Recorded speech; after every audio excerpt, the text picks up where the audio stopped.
بسم اللہ الرحمن الرحیم۔ السلام علیکم ورحمۃ اللہ وبرکاتہ۔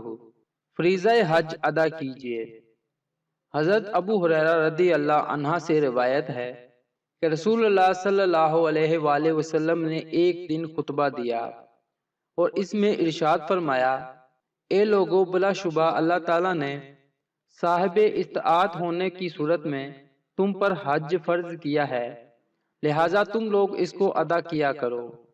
صحیح مسلم میں یہ حدیث موجود ہے۔ آپ دوستوں سے گزارش ہے کہ آپ اس حدیث کو ثواب کی نیت سے زیادہ شیئر کیجیے، یہ آپ کے لیے صدقہ جاریہ ہوگا۔ اللہ پاک ہم سب کو اپنے حفظ و ایمان میں رکھے۔ اللہ حافظ۔